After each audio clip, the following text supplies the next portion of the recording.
What's the story, Morning Glory? What's the word, Hummingbird? Thank you so much for clicking on my channel and for joining me for this review of The Real Housewives of Beverly Hills, Season 12, Episode 11. So Kyle is hosting a charity luncheon, and one of her guests is Jamie Lee Curtis. So Jamie Lee Curtis has a charity event where 100% of the proceeds go to the Children's Hospital of Los Angeles, I think. So all the women are there except for Lisa, Erica, and Garcelle, who all came down with COVID. And at the dinner table, Kyle had placed Sutton right next to Diana. So when Diana saw that, she quickly moved her spot somewhere else because she didn't want to sit next to Sutton. And then at the end of the table, Dorit and Diana are having a conversation, and Dorit tells Diana, I heard that you and Sutton had gone out to lunch. And Diana was like, yes, and it went really horrible. It went really horrible. And she tells Dorit that she finds Sutton repulsive. And I was like, damn, Diana, those are some very strong words. You find her repulsive? Oh, okay. So after that, Jamie Lee Curtis shows, she starts presenting some of the items that you could buy from her charity website. And like I said before, 100% of the proceeds go to the Children's Hospital. So as she's showing all the things that you could buy from her website, after every single item, Dorit is like, wow, wow, that is so chic. Wow. After every single item, Dorit had to make a comment about how chic that particular item was. And I'm just like really confused about Dorit and how she's just absolutely not aware of how she comes across to people. I don't know if she's doing this on purpose because she wants camera time or she wants to be talked about, or if this is just how she really is and she's just completely not aware on how crazy she sounds. Because as she was oohing and awing and calling everything chic, the other ladies were looking at her like, what is wrong with you, Dorit? Like, seriously, what's wrong with you? So moving on from that, Kyle then said that she was going to donate $25,000 in her and Jamie Lee Curtis's name to the Children's Hospital. And then Diane said that she was going to match that. And I was waiting for any one of the other ladies to also donate something. But this is a charity luncheon, okay? But yeah, no one volunteered anything. It was just crickets after that. And so I was like, these women are constantly dropping, stacks on Birkin bags and shoes and vintage couture this and vintage couture that, but they can't donate just a little tiny amount, like less than a Birkin bag, to this damn charity. Like, they can't even do that. I thought that was really embarrassing on behalf of all the other women there. Okay, so yeah, what was that all about? So then after dinner, or after they have their lunch, the women all break up in several little groups, to have conversations. And Cherie points out, Cherie, who is Garcelle's, one of Garcelle's really good friends, who used to be married to Will Smith, who I feel like they probably are grooming her to possibly be a housewife. I'm not sure. So Cherie is having a conversation with Sutton, and she points out that Sutton was really bitchy to Diane at one of Diane's, lowest moments. And of course, Sutton just cannot accept that. Just accept the fact that you were rude to a woman who is still going through and still processing the loss of her baby. So just admit that and be like, yeah, I could have, waited until much later, or I shouldn't have said what I said. Yeah, you're right. I shouldn't have been like that with her. But instead of owning it, she turns around and makes herself a victim. And then she goes, well, what about her mocking me when I told her about my two miscarriages? Okay, maybe she shouldn't have mocked you, but the one that is going through the most recent grief, and that doesn't mean that Sutton's grief is any less or that she's over the loss of, her babies. But the at the moment, the thing that has just occurred is Diana having her miscarriage, 12 weeks prior. So, and the woman's still trying to process all of that. You've had a little bit more time than her to go through whatever you needed to go through. So for her to turn it back on her and be like, well, what about what she said to me and how she made fun of me when I was telling her about my miscarriages? I don't think Diana was making fun of the fact that you had two miscarriages. I think that she was irritated with the fact that she is going through her moment, her grief. And instead of you just accepting that and sympathizing or empathizing with her, you turn it around about, well, I've also have been through the same thing. And to some people that might come across as you trying to steal the show or you trying to one up her. So then Dorit said, well, you mocked her by questioning whether or not she was really on bed rest. If someone is telling you that they're going through a physical or a medical condition and they need to be on bed rest, don't question them. Don't question them. It is what it is. Just take it for what it is and keep it moving. But she had to question her, and she did it in a really mean and rude way, and it would have made anybody feel some kind of way. So then Dorit says in her confessional that it's always about Sutton, and Dorit was referring to when Kyle was telling Sutton in the very beginning of the season, when Kyle was telling Sutton about Dorit's home invasion. Sutton just completely dismissed it and started talking about something else, and that's what Dorit meant when she said it's always about Sutton, which is true. I couldn't believe it. Whether the home invasion happened or not, if someone is telling you that someone in our friend group has been a victim of crime, you don't just kind of shrug it off and then start talking about your designer friend who got stuck in customs, who got stuck in immigration. Like, who does that? Moving on from there. So Kyle, Diana, and Crystal, they talk about, they're in the kitchen, I think, or they're somewhere, and they're having a conversation about a post that Crystal had put on her Instagram. And it was her talking about her eating disorder and how she's going through a really tough time right now because the holidays are very triggering for her. So they start talking about that.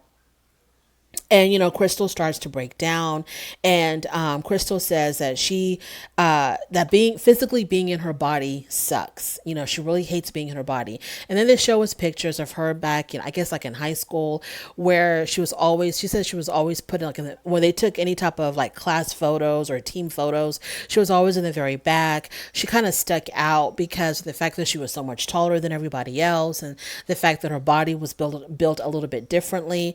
I think she had more of an athletic shape, I guess, in her younger days. It wasn't anything bad, or she didn't look ugly or fat or anything like that. She just had more of an athletic build, but she felt some kind of way about it. It made her feel like she was very different from everybody else. So the shape of her body, her height, and the fact that she was a minority kind of made her feel like, I guess, excluded, or she really wasn't like everybody else. And so she suffered through that. And I guess that also fueled her eating disorder. So Kyle brings up her own struggles with eating disorders, like when she was back on, when she was in Halloween, I think, or was it Little House on the Prairie, or whatever she was doing when she was younger.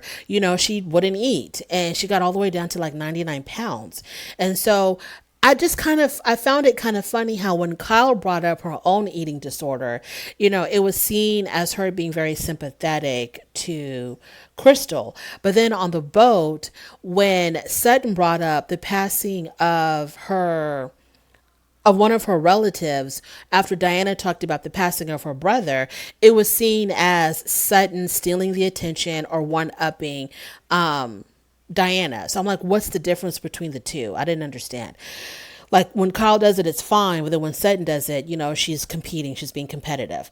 So after that, Kyle, Diana, and Crystal, they rejoin the other ladies, and Sutton and Diana, they talk about their issues and, their lunch that went horribly wrong. And, once again, Sutton trying to make nice. And so finally, I guess Diana, she just got tired of it all, and she was like, okay, whatever, so they basically called a truce. After that, so we are at Diana's house. Diana's getting her house ready for her Christmas party.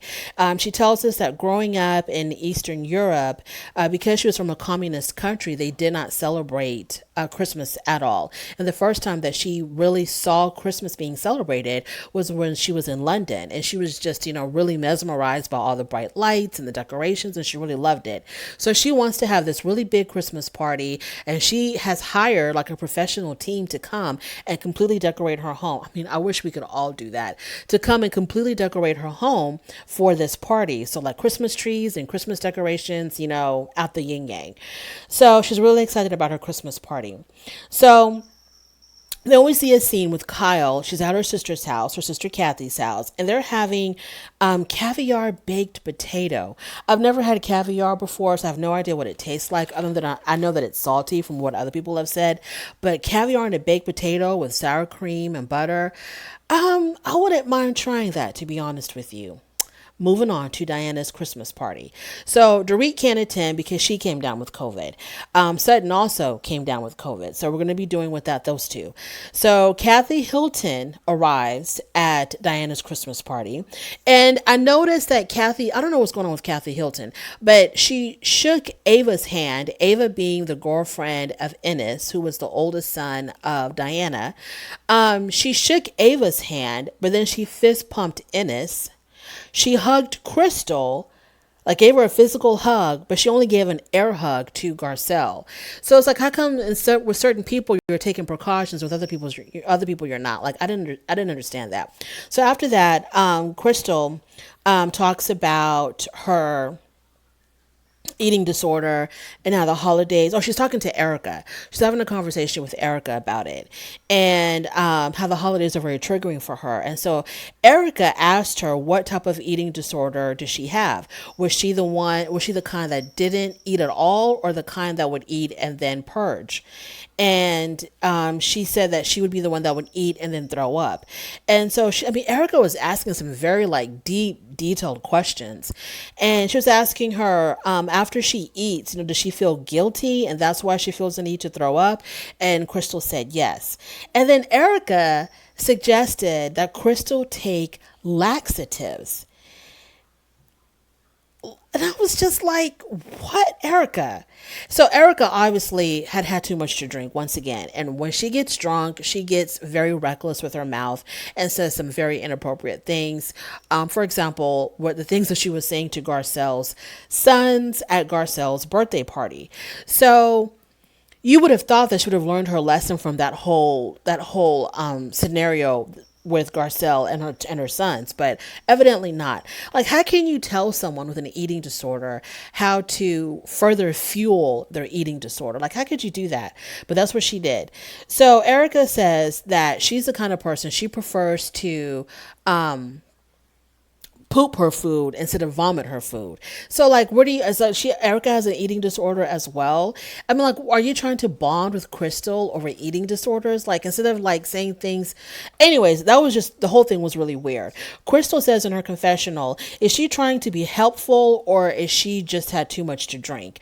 I don't say that she was trying to be helpful. I think she probably just had too much to drink. And then to make it even worse, when the waiter came out and was, going around with the food, which was like a chicken strip with some type of dipping sauce, Erica tells Crystal, you can't have this. It's a chicken tender. And then she walks away.